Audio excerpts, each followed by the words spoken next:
Cleveland Cavaliers and the Bulls swing a swap before an important deadline. Andrew Bynum is on his way to Chicago, at least his rights are, after a swap late Monday night that will send Luol Deng to Cleveland. Bynum's deal would become fully guaranteed if the Bulls choose not to release him before the close of business Tuesday, as most expect. He was already excused from the team after a brief suspension for conduct detrimental to the team. So here are the details. Bynum, at least his rights, again, to Chicago, along with a first-round pick from the Kings, a pair of second-rounders, and the option to swap first-round picks with the Cavaliers in 2015. In return, the Cavaliers get Luol Deng, at least for the short term. He can become an unrestricted free agent this coming summer, but an all-star, two-way player, a defender as well for Cleveland.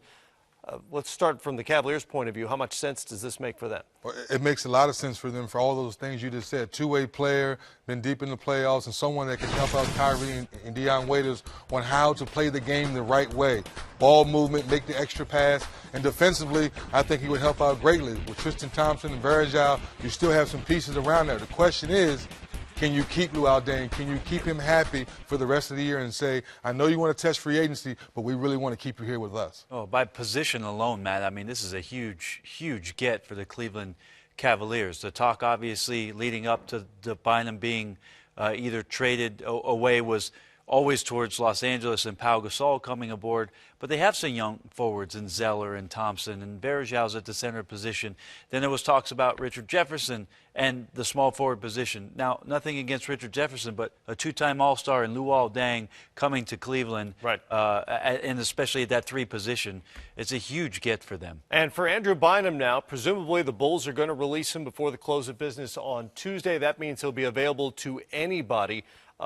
Given the fact that the Cavaliers basically told him to go away, how much market is there for him? I mean, you're talking about a guy who's won rings, who's been an all-star, who is a 7-footer with all kinds of skill.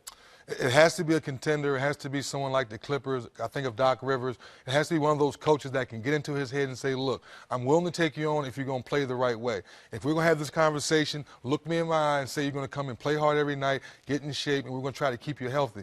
Doc is the only one, maybe Pop, but I don't know if they really want to take that chance. Well, the other thing about it, 3D, is that for those teams, if they have enough room, obviously, to sign Andrew Bynum, it's going to be at a prorated minimum deal for the rest of the season, more than likely.